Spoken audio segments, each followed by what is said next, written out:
Hi, I'm Tom Neiman. This is Midco Sports Magazine. This is the 21st edition of this program, and it just happens to coincide with number 21, the big ticket, Kevin Garnett, coming back to play for the Minnesota Timberwolves. We have a story coming up on the original pro team in Minnesota and how 54 years ago, a hero pilot landed a plane in a blizzard in the middle of the night in a cornfield near Carroll, Iowa, and saved the Minneapolis Lakers.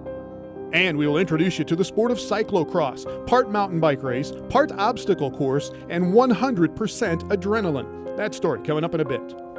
But we start with another kind of race and a story of almost unbelievable grit and human perseverance. It's a 135-mile trek through the hills and the woods in Minnesota, about as far north as you can get without stepping over the international border. You can either bike the 135 miles, you can ski it, or in the case of one young woman from Fargo, North Dakota, you can try and finish it on foot. Here is Jay Elson with the story.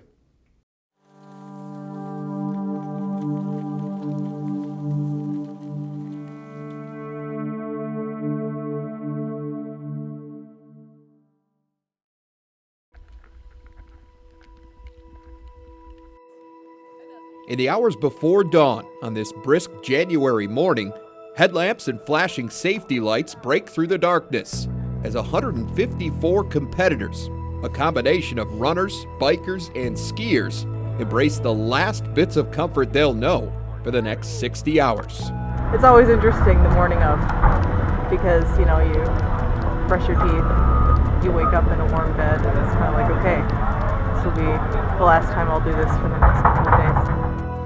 They gather at the starting line of the 11th annual Arrowhead 135, an ultra marathon in International Falls, Minnesota, a town that routinely registers the coldest temperatures in the lower 48, and whose nickname, the Icebox of the Nation, taunts these athletes. We've had just brutal cold. I think my first year in 55 hours, it was above 0 1 hour. We've had 35 below plus and wind. 1 minute.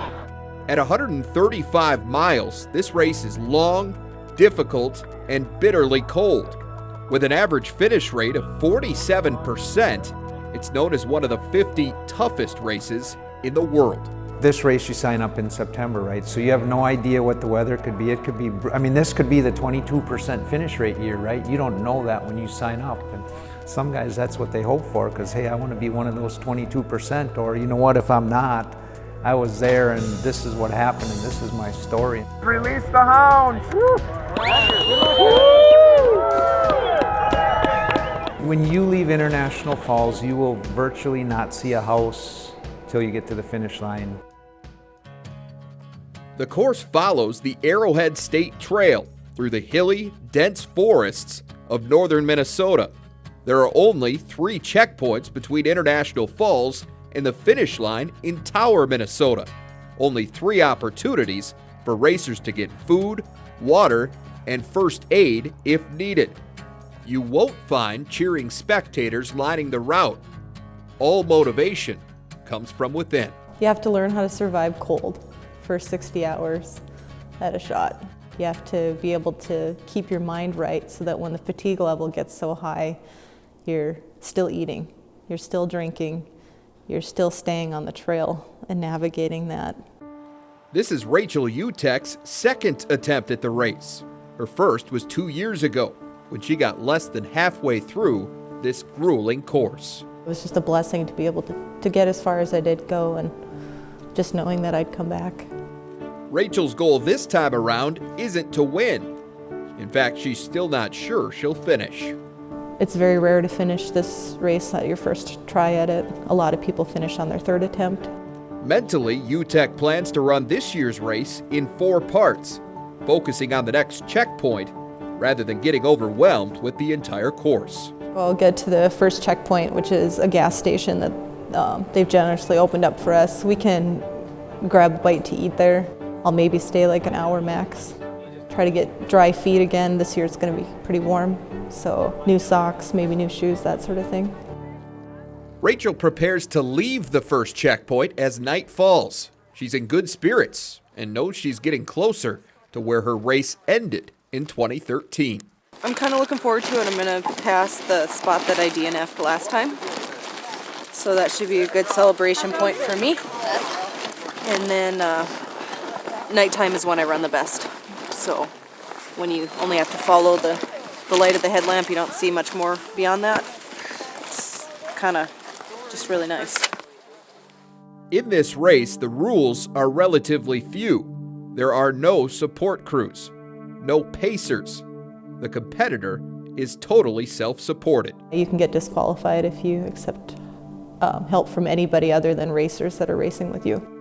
Racers must finish with the emergency gear and the 3,000 calories of emergency food they start with. All of it is packed onto the 35-pound sled they pull or push along the course. It's a challenge in and of itself, but it's also really encouraging to know that you have everything you need behind you to survive, that if it gets cold, really cold, like you've got exactly what you need. You don't have to try to make it to that next spot to get something warm. Rachel reaches the second checkpoint, known as Mel George, on the morning of the second day. This is where she'll get her first bit of sleep since starting the race. And by sleep, I mean a long nap, because you don't want to get too far into a sleep cycle where your body just wants to keep sleeping. Day 2 continues with a lot of the same. The trail can be beautiful, but it can also be lonely. I mean, you're out in the sticks in the middle of winter and it's quiet, which I love. You've got these great woods all around you, and that's great, but it's just a lot of times just you. And so you have to make sure that you're staying encouraged one way or another. At 27, Rachel is one of the youngest Arrowhead competitors. She's also one of only 17 women in this year's field. There's getting to be more, which I think is good. I think a lot of it's just as a community of women trying to get together, encourage one another that it isn't as scary as we might think. As the second day ends, the terrain isn't the only obstacle UTEC is fighting. It's like mile 80 something, I hit a pretty deep low, and I had to fight really hard to get back, really, really hard. So a friend said that you can do everything right and just get one thing wrong, and that one thing wrong can make you not finish. While mile 80 something could have very well been the end for Rachel, she's able to dig deep and find a little something more. Hope is unstoppable. Like, it just doesn't end. You get to a low and it'll come right back. In the end, Rachel didn't come in first. In fact, her name's not even among the top 10. But she is a finisher. And in the Arrowhead 135 community, there are no losers. Just those that DNF and those that manage to push themselves to the edge and cross the finish line.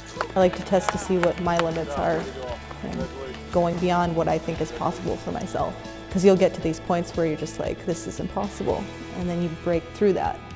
And then once you've broken through that, it's like, okay, what else could be possible now? All right, it's Jay Elson, everybody, and this is a great story. And just talk a little bit more about the conditions, just a little bit. It was a little warmer, really, than the competitors wanted this year? Warmer, yeah. I mean, it was about 50 degrees warmer than normal this year. And you might think in a race like this, that would make life a little bit easier, but the racers actually say no. They say that cold, hard snow is a little bit more easy to maneuver on, whereas this stuff was acting a little bit more like sand and making life difficult. All right, it was right around 30 degrees during the race? Thereabouts, yeah. All right, thanks, Jay Elson. Well, when we come back on Midco Sports Magazine, a plane and a blizzard and a cornfield and a pilot who saved the lives of 23 members of the Minneapolis Lakers.